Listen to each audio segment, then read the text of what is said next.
오늘 받을 하나님의 말씀 누가복음 14장 16절에서부터 20절까지 우리 한 절씩 교독하겠습니다. 이르시되 어떤 사람이 큰 잔치를 베풀고 많은 사람을 청하였더니 잔치를 시간에 그 청하였던 자들에게 종을 내어 이르되 소서 모든이 주의하나이다. 다 일치하게 사양하여 한 사람은 이르되 나는 밭을 샀음에 아무래도 나가 보아야 하겠으니 청컨대 나를 양해하도록 하라 하고 또 한 사람은 이르되 나는 소 5개를 샀음에 시험하더니 청컨대 나를 양해하도록 하라 하고 함께 읽겠습니다. 또 한 사람은 이르되 나는 장가 들었으니 그러므로 가지 못하겠노라 하느니라. 아멘. 한번 따라서 합시다. 핑계의 산을 옮기라. 여러분 안에 있는 모든 핑계를 오늘 다 옮겨버리고 늘 긍정적인 삶을 사시기를 주님의 이름으로 축복합니다. 오늘은 핑계의 산을 옮겨봅시다. 가수 김건모의 핑계가 아니라 주님 앞에서 하는 핑계의 산을 옮기고 언제든지 우리 주님이 말씀하시면 아멘하고 순종할 때 베드로처럼 물 위를 걷게 될 줄 믿습니다. 아멘하고 순종할 때 홍해가 갈라질 줄 믿습니다. 아멘하고 순종할 때 여리고성이 무너질 줄 믿습니다. 그래서 고린도후서 1장 20절에 보면은 하나님의 약속은 얼마든지 그리스도 안에서 아멘이 되니 하나님의 말씀은 그리스도 안에서 예가 되니 그런 말미암아 우리가 아멘하여 하나님께 영광을 돌리게 되느니라. 할렐루야. 하나님이 말씀하시고 목사님이 말씀하실 때 핑계 대지 말고 아멘 하면은 하나님께서 여러분의 삶을 무리를 걷게 해 주셔요. 또 그뿐만이 아니라 홍해가 갈라지듯이 여러분의 사업에 시온의 대로가 열리게 될 줄 믿습니다. 오늘 본문 말씀을 보면은 큰 잔치가 열렸어요. 잔치집에 손님이 많아야 되지 않겠어요? 그래서 제일 먼저 가까운 사람들을 초대했습니다. 가족, 일가, 친척, 동료들을 초청을 합니다. 그런데 놀랍게도 초청을 받았던 사람들이 하나같이 못 온다고 핑계를 하는데 어떤 사람은 내가 밭을 사서 밭에 나가봐야 되니까 어쩔 수 없이 못 가겠다라고 말을 하고 어떤 사람은 소가 5결이면은 10마리를 샀는데 소를 시험하러 가야 되기 때문에 어쩔 수 없이 못 가겠다 하고 핑계를 대고 또 어떤 사람은 장가를 갔으니 못 가겠다 핑계를 합니다.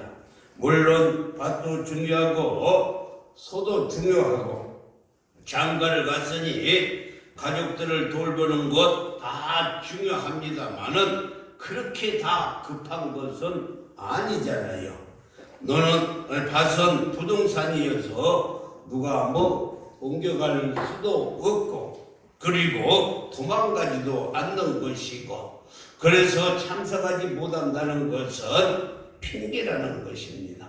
서로를 시험하는 것 역시 꼭 그 시간에만 시험을 해야 되는 것이 아니기 때문에 핑계이고 잔치집에 아내랑 손잡고 함께 가도 얼마든지 환영을 받을 수 있는데 못 간다고 하는 걸 보니까 이것은 못 가는 것이 아니라 안 가는 것이고 핑계라는 것입니다.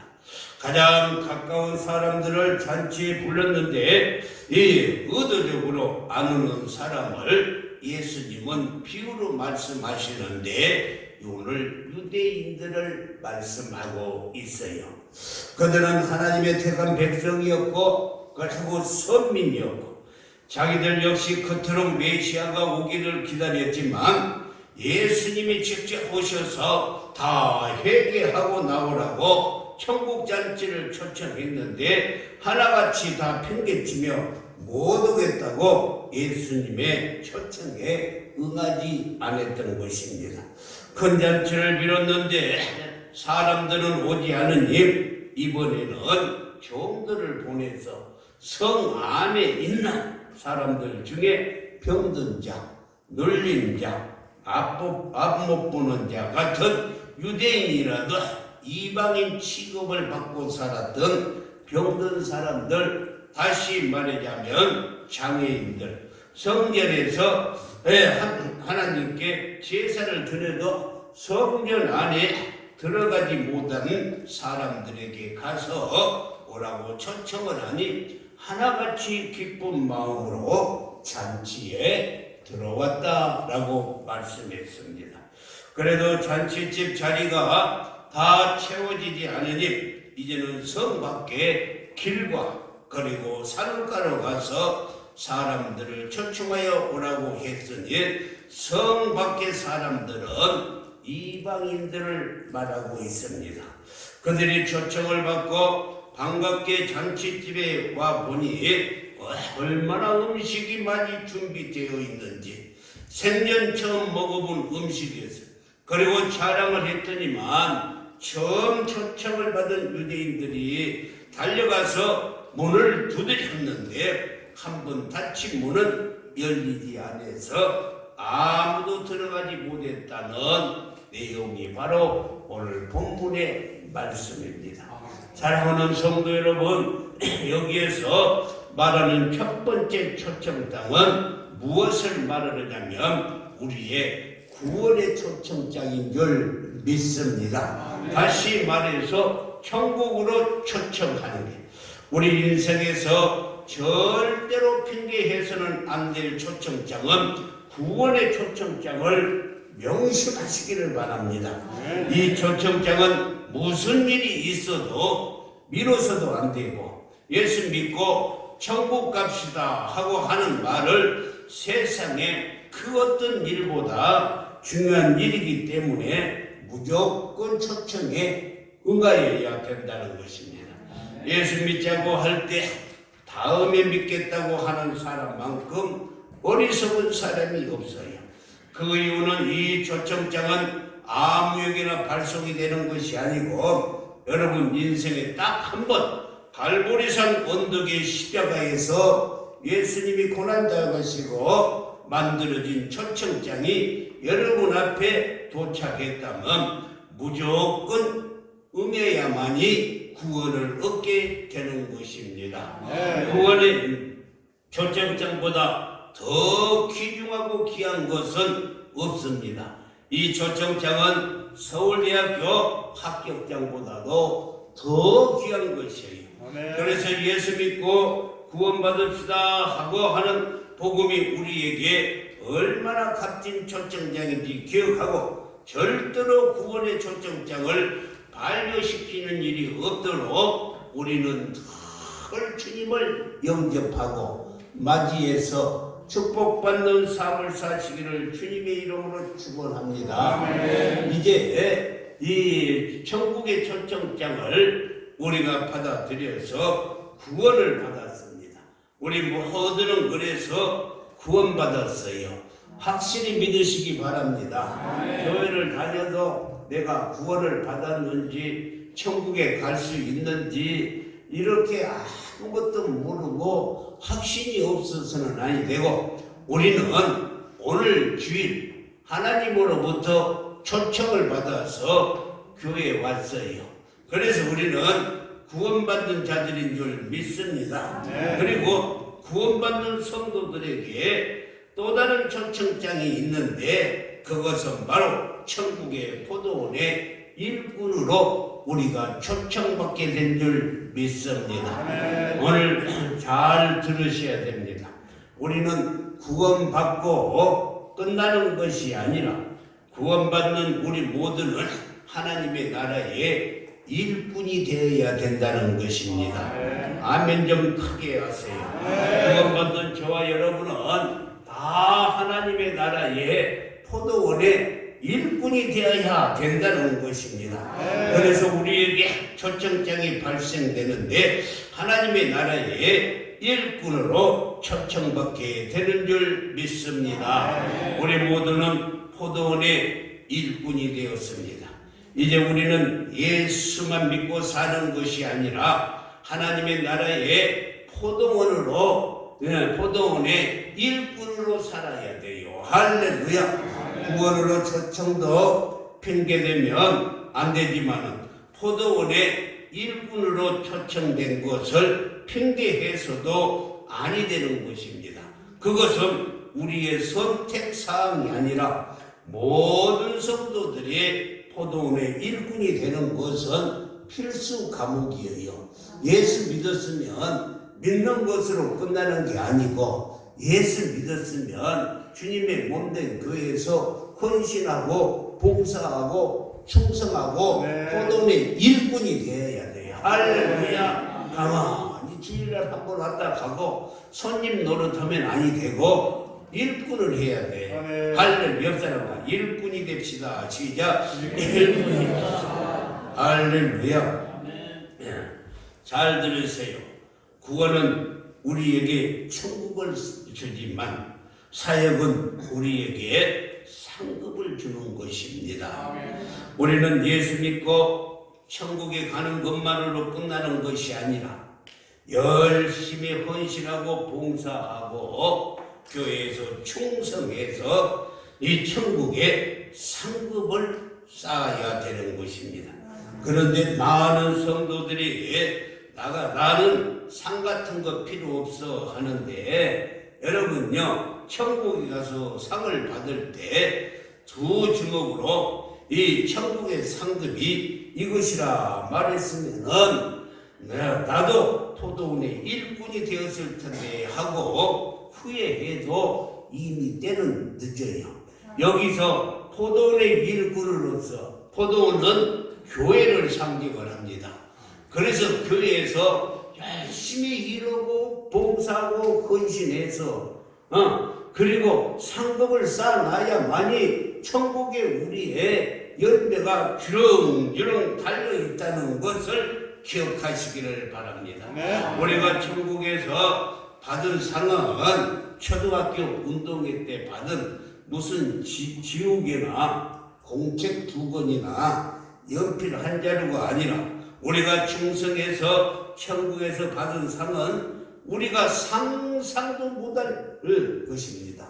여러분요, 이 요한계시록에 보면은 21장 20절을 보면은 천국을 상징하는데 천국이 얼마나 좋은지 뭘로 천국을 이렇게 상징을 하고 이야기를 할까? 그런데 이 세상에서는 그 어떤 것으로도 천국을 이야기할 수가 없어요. 그래서 그 요한계시록을 보면은 천국을 옥보석, 홍보석, 무슨 보석으로 이렇게 천국을 표현한 것입니다. 이와 같이 우리가 천국에 가서 받을 상급은 여기에서 받는 것에 비하면은 아무것도, 여러분요, 여기는 아무것도 아니에요. 얼마나 귀한 것을 받게 되는지 기대하고 주님의 몸된 교회에서 충성하시기를 바랍니다. 이 상상도 못할 상을 직접적으로 보고 온 사람이 있는데 그 사람이 바로 사도 바울이에요. 사도 바울은 삼층층에 올라가가지고 사람의 말로 형언할 수 없는 귀한 것들을 보고 왔는데 그것을 말로 표현하려고 하니까 도저히 자기가 받을 상을 말로 표현할 수가 없는데 그 중에서 자기가 상을 받은 것을 보고 그는 왔어요. 그리고 난 다음에 그의 인생이 완전히 바꿔졌어요. 그렇지 않아요? 저 3층에 올라가가지고 자기가 천국에 가서 받을 상을 보고 와서 그는 완전히 바빠져 버렸어요. 자기의 목숨을 다해서 주의 일을 하고 전도를 하고 헌신을 하고, 그래서 빌립보서 3장 14절에서 촛대를 향하여 그리스도 예수 안에서 하나님이 이에서 부르신 부름의 상을 위하여 달려갔다. 네, 사도 바울은 자기가 3층을 보고 와가지고 그 자기의 상을 보고 그 다음부터는 부름의 상을 위해서 달려갔어요. 할렐루야. 오직 이 상 하나 바라보고 그는 순종까지 한 줄 믿습니다. 그가 천국에 있는 상을 보고 와서 그의 목표는 오직 그날에 하나님께서 내게 상을 주실 것을 위하여 달려갔으니 얼마나 귀하고 값진 상이겠어요. 사도 바울이 인생을 송두리째 바꿔놓은 만한 그의 인생의 목표가 구원받고 이에서 부르심을 받을 상을 받기 위해서 그는 달려갔던 것입니다. 그러므로 우리 모두는 구원받는 것으로 만족하지 말고 천국의 귀한 상급을 소망하고 천국의 포도원에서 남은 일생을 열심히 주의 일꾼으로 살다가 주님 주시는 상급을 받아 누리는 모든 성도들이 되기를 주님의 이름으로 축복합니다. 아멘. 우리가 구원을 받고 일하기를 싫어한다면 그 사람은 뱀파이어 크리스찬이라고 말할 수가 있어요. 뱀파이어 크리스찬을 우리말로 한다면 흡혈귀 크리스찬. 다시 말해서 이 말의 뜻은 구원받기 위해서 예수님의 피에만 관심이 있고 희생하는 제자가 되는 것을 싫어하는 사람들을 말하고 있어요. 예수님의 피에만 관심 있는 흡혈귀 크리스찬이 아니라 예수님의 구원을 필요 우리는 구원을 받았고 십자가의 공로로 구원을 받았으면 거기에 머물러 있어서는 아니 되고 일부 전진해서 예수 그리스도를 따르는 일꾼이 되고 그를 위해서 사는 정말 포도원의 일꾼이 되어서 여기에서 하늘의 상급을 쌓는 자들이 되어야 줄 믿습니다. 지금 우리나라에는 청년 실업자도 많고 또 조기 은퇴자들이 많아서 대한민국의 실업률이 사회적 문제가 되어서 아주 심각한 상태입니다. 하루속히 많은 일자리가 생겨서 실업자들이 줄여야 합니다. 그런 반면에 교회에서도 마찬가지예요. 세상에 실업자들만 많이 있는 것이 아니라 교회에서 하나님의 나라의 포도원에 실업자들이 얼마나 많은지 몰라. 교회는 다녀요. 주일날 예배는 드려요. 그런데 교회는 어떻게 돼야 가는지, 교회를 무엇을 어떻게 도와야 하는지, 난 어떻게 충성하고 어떻게 봉사해야 되는지 나하고는 아무런 상관이 없는 실업자들이 태반이라는 거예요. 태반. 옛날 우리 선배들 믿음 생활을 할 때는 절대 이렇게 신앙생활을 하지 않았죠.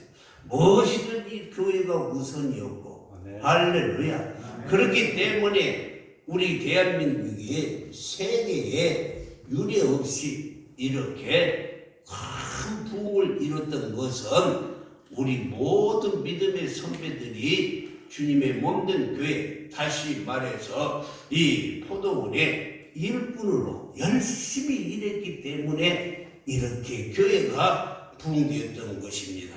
그런데 지금은 교회의 실업자가 얼마나 많은지 정말로 너무너무 이태로운 상황까지 와버렸어요.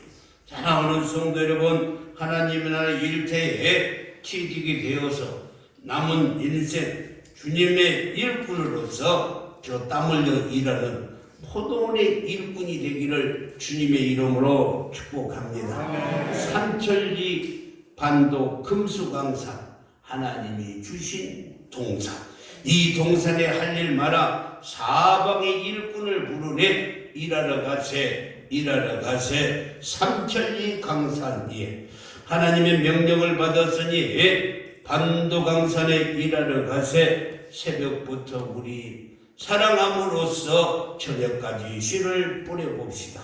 거두리로다 기쁨으로 거두리로다. 이렇게 주님은 일꾼을 찾고 계세요. 바로 여러분들을 찾고 계세요. 저와 여러분을 찾고 계십니다. 그렇다면 우리는 하나님의 나라의 취업에서 일꾼이 되었다면 무슨 일을 해야 되는가? 목사님, 포도원에 와서 일꾼이 되고 싶은데 무슨 일을 하면 되겠습니까? 라고 이렇게 묻는 사람이 있는데, 그건 우리는 예수님의 제자들이기 때문에 예수님이 하는 일을 우리가 하면 되는 거예요. 할렐루야. 예수님이 그러면 이 땅에 오셔서 무슨 일을 했는가? 우리 한번 말씀을 마태복음 4장 23절 말씀을 한번 큰 소리로 읽어보겠습니다. 시작. 예수께서 온 갈릴리에 두루 다니사 그들의 가운데서 가르치시며 천국 복음을 전파하시며 백성 중에 모든 병과 모든 약한 것을 고치시니. 다시 한번 시작. 예수께서 온 갈릴리에 두루 다니사 그들의 대당에서 가르치시며 천국 복음을 전파하시며 백성 중에 모든 병과 모든 약한 것을 고치신다. 할렐루야. 예수님께서 이 땅에 오셔서 3대 사역을 하세요. 이것을 우리가 해야 되는 것입니다. 그런데 예수님이 뭘 했느냐면 3대 사역이 가르치시고, 할렐루야, 그리고 복음을 전파하고 병든 자를 고치는 일을 예수님께서 하셨어요. 그 일을 우리가 해야 된다는 것입니다. 할렐루야. 그 일을 우리가 해야 돼요. 사랑하는 성도 여러분, 예수님은 우리가 하나님의 말씀대로 순종하며 살도록 진리를 이 회당에서 가르쳤습니다. 오늘도 하나님의 전에서 살아계신 하나님의 말씀을 우리도 가르쳐야 돼요. 그래서 말씀대로 순종하고 복받는 자녀들이 될 수 있도록 우리가 믿음의 선배들이 가르쳐야 돼. 가르친다는 것은 꼭 지식이 있어야만, 내가 성경 지식이 있어야 되만, 학문이 있어야 되만 가르치는 게 아니에요. 초대교회의 제자들은 배운 것이라고는 하나도 없었어요. 그런데 그들이 성령 받고 많은 사람을 가르쳤어요. 우리 한국교회의 초창기도 조사나 전도인들도 배운 것이 없었지만은 말씀을 기도하면서 가르쳐요. 그래서 한국교회가 바로 서고 급성장했던 것을 알 수가 있습니다. 사랑하는 성도 여러분, 예수님의 공생의 3년 사역을 자세히 살펴보면 가장 많은 시간과 힘을 쏟는 것은 12제자를 선택하고 그들을 교육하여 훈련시킴으로 말미암아서 그를 가르쳐서 지금 온 세상의 12명이 복음을 전한 줄 믿습니다. 그리고는 마지막 명령으로 마태복음 28장 19절에서 20절에 보면은 너희는 가서 모든 족속으로 제자를 삼아, 모든 족속으로 제자를 삼아 아버지 아들과 성령 이름으로 세례를 주고 내가 너에게 분부한 모든 것을 가르쳐 지키게 하라. 가르쳐라는 거예요. 여러분요, 부모가 자녀들을 가르치는 것처럼 예수 믿는 저와 여러분이 예수님의 제자가 된 저와 여러분이 천국에 상급을 쌓기 위해서 가르치라는 것입니다. 그러므로 우리 모든 족속을 제자를 삼아 가르쳐 지키게 해야 할 줄 믿습니다. 가르쳐 지키게. 그래서 우리는 선교사도 보내고 또 선교도 나가고 할렐루야. 내일부터 우리 선교 나가지 않아요. 2박 3일 동안. 그래서 정말로 하나님의 포도원에서 열심히 일하는 것, 그것이 천국의 우리의 상급이 되는 거예요. 할렐루야. 아이고 목사님, 나는요 갈 수가 없어요. 어떻게 내가 가정을 놔두고 선교사로 가겠습니까? 그래서 갈 수가 없으니까 보내는 선교사로 선교 헌금을 하는 거예요. 그것이 하늘에 상급을 쌓는 것입니다. 할렐루야. 할렐루야. 두 번째는 천국 복음을 전파하는 것입니다. 할렐루야. 오늘 23절에도 보면은 잘라 천국 복음을 전파하며, 할렐루야. 전파한다는 근원적인 뜻은 선포하다, 예치다는 뜻으로 우리도 주님을 본받아서 천국 복음을 전파하는 일에 최우선의 목표를 두어야 돼요. 할렐루야. 우리가 지금요 태신자들을 3명을 지금 다 이렇게 기록해 놨어요. 작정을 했습니다. 그것도 말을 안 듣고 아는 사람도 있어요. 3명을 지금 태신자들을 이렇게 기록을 해놓고, 이제는요 그들을 위해서 기도하고 한 달에 한 번씩이라도 찾아가야 돼요. 할렐루야. 10번 찍어 안 넘어갈 나무 없다. 그래서 늘 찾아가가지고 또 얻어먹고 오지 말고, 가면은 뭐라도 하나 사가지고 가가지고 주고 또 밥이라도 사주고, 이렇게 해서 전도하면 하나님께서 더 많이 할 수 있도록 채워주셔요. 할렐루야. 하나님이 자기 일을 한다는데 돈 안 주겠어요? 내 일 한다는데. 여러분요, 그래서 우리는 예수님도 요한복음 4장에 보면은 수가산 여인을 전도하기 위해서 유대인들이 멸시하는 그 땅을 가지도 않아요. 사마리아 성에 들어가서 우물가의 여인에게 생수의 복음을 전했어요. 그리고 제자들에게 주사할 때가 되었다고 말씀하시면서 요한복음 4장 35절에서 나는 너희에게 이르노니 너희 눈을 들어 밭을 보라, 휘어져 추수하게 되었다라고 말씀했어요. 우리 주위에 이 말은 전도의 대상자들이 얼마나 많은데 우리가 전도하지 않는다는 것입니다. 사랑하는 성도 여러분, 길과 산울가를 가가지고 강관아에 데려다가 이 자리를 채워라는 거예요. 할렐루야. 금년에는 반드시 우리가 한 명씩 전도해서 이 자리가 채워질 줄 믿습니다. 반드시 한 명씩은 전도해야 돼. 할렐루야. 자나깨나 한 명 전도할 사람이 누군가, 자나깨나 다 그 생각만 하세요. 그 생각만. 자나깨나. 그러면 하나님께서 여러분의 일을 해 주셔요. 여러분이 하고 있는 일을 도와주셔요. 우리는 자나깨나 전도, 하나님은 자나깨나 우리를 도와주세요. 믿으시면 아멘. 구원받는 저와 여러분은 이제 전도하는 삶을 살아야 됩니다. 예수님은 갈릴리로 다니면서 천국 복음을 전하셨는데 한번 물어봅시다. 여러분들에게는 그러면 전도의 현장이 있습니까? 예수님은 날마다 오늘은 이 마을로 가자, 내가 이를 위하여 왔노라 하고 날마다 전도로 다녔어요. 그런데 우리는 전도의 현장이나 있습니까? 아니, 여러분의 집이 전도의 현장이에요. 교회 나오지 않나. 여러분의 자녀들이 전도의 대상이에요. 여러분요, 요한복음 15장 8절에 보면 너희가 열매를 많이 맺으면 네 아버지께서 영광을 받을 것이요 너희가 내 제자가 되리라 라고 말씀했어요.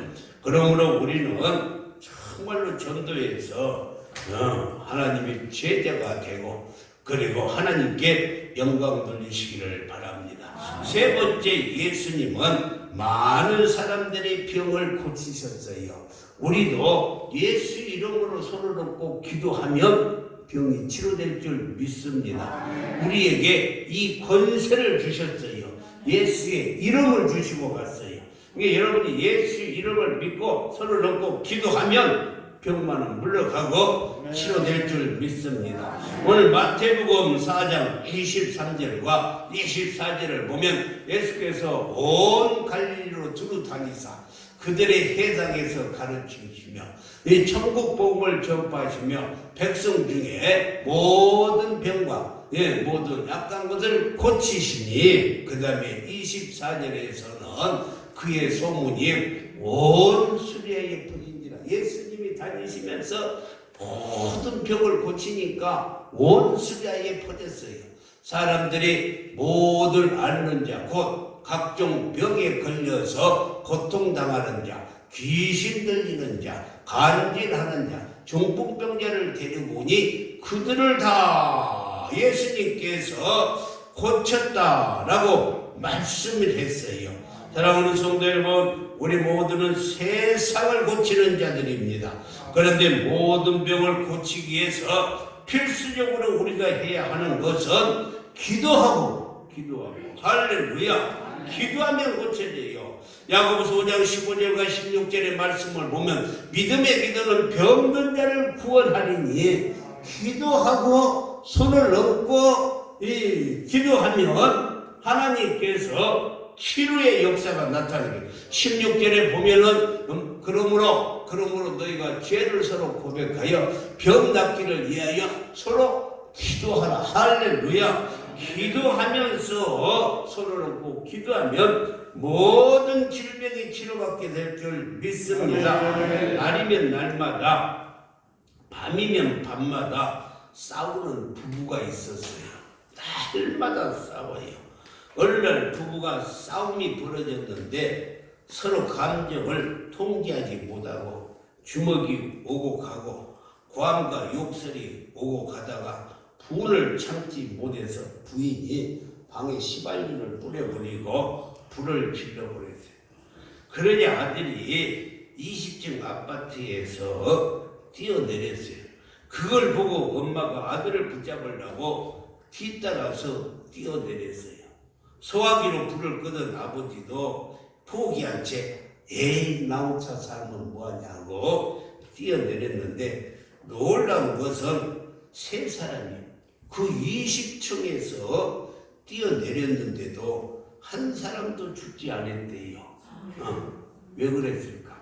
그의 가정이 콩가루 가정이어가지고 아버지는 강남 제비였고 또 어머니는 날라리 부인이었고 또 그리고 아들은 비행 청소년이어서 죽지 않았다. 죽지 않았다. 여러분요, 가정이 이렇게 흔들리고 있어요. 이혼받고 있어요. 다 치료받아야 돼요. 제비족 아버지도 날라리 부인도 비행 청소년 아들도 다 치료받아야 합니다. 마태복음 4장 23절에 예수님은 백성 중에 모든 병과 모든 약한 것을 고치셨어요. 주님의 구원은 영혼 구원뿐만이 아니라 영적으로 전인적인 치료를 해야 합니다. 우리 예수님은 육신의 질병을 치료하시는 만병의 대의사십니다. 수많은 병을 예수님께서 고쳤던 것을 성경이 말씀하고 있는데 예수님의 말씀이 증거되는 곳마다 치료의 역사가 나서 수많은 사람을 고쳤어요. 마태복음 8장에 보면은 그 청년이 군대 귀신이 들어가지고 공동묘지에서 생활하는 사악한 군대 귀신을 예수님이 말씀으로 치료해 주셨어요. 그뿐만이 아니라 12해 동안 혈류증을 앓은 이 고생하는 여인이 예수님이 치료해 주셨고, 그리고 안 못 보는 소경을 눈을 뜨게 해 주셨고, 베스다 연못에서 40년 동안을 이 누워있던 자를 고쳐주셨고, 그리고 예수님은 정신적인 질병도 다 치료해 주. 현대인들은 산업사회에서 얼마나 엄청난 스트레스를 받고 있는지 몰라요. 상습적인 마약 중독자가 늘어나고 정신적으로 질병으로 수많은 사람들이 지금 고통을 당하고 있어요. 이런 정신적인 질병에서 치료받으려면 만병의 의사가 되신 예수님을 만나야 될 줄 믿습니다. 예수님은 영혼의 질병까지 또 치료해 주시요. 육체가 병든 것도 비참하지만은 영혼이 병든 것은 얼마나 불행하는지 더욱더 비참하고 무서운 질병은 영혼의 질병입니다. 육체의 질병은 병원에 가서도 나설 수 있어요. 정신적인 질병은 현대의학으로도 상담을 받고 치료할 수가 있어요. 영혼의 질병은 세상에서 치료받을 수 없는 영원히 멸망당하는 무서운 질병입니다. 이 영혼의 죄를 위해서 인하여 병들었기 때문에 예수님의 보혈로만이 치료받을 수 있어요. 치료의 능력은 그래서 기도를 통해서만 영원히 치료될 줄 믿습니다. 그러므로 우리가 근신하고 깨어서 눈물로 회개하고 기도할 때에 하나님이 우리의 영혼을 치료해 주시고 새롭게 해 주실 줄 믿습니다. 시편 126편 6절에서 울며 씨를 뿌리러 나가는 자는 반드시 기쁨으로 그 곡식단을 가지고 돌아오리라. 우리가 정말로 하늘나라의 포도원의 일꾼이 되어서 날마다 가르치고 할렐루야 전도하고 치료할 때 천국에서 찬양하며 영광을 받게 될 줄 믿습니다. 사랑하는 성도 여러분, 우리 모두는 가르침을 받는 일에 최선을 다하고 나는 배우지 못해서 성경을 몰라서 그렇게 핑계치지 말라는 거예요. 핑계하지 마요. 그리고 천국 복음을 전하는 일에 생명을 걸고 전도하라는 것입니다. 기도에서 능력받아서 세상도 치유하고 병든 자도 치료하고 모든 것이 다 건강하는 세상을 만드는 복된 성도들이 될 때 그의 상급으로 천국에 우리의 열매가 주렁주렁 상급으로 맺어지게 될 줄 믿습니다. 사랑하는 성도 여러분, 우리는 예수 믿었다고 다 되는 것이 아니라 잘 기억하세요. 우리가 예수 믿었으니, 우리가 구원을 받았으니 그 은혜에 감사해서 하나님의 나라 포도원의 일꾼이 되어서 할렐루야 이제 우리가 가르치고 전도하고 치료하는 정말 일에 앞장설 수 있기를 주님의 이름으로 축원합니다. 기도하겠어요.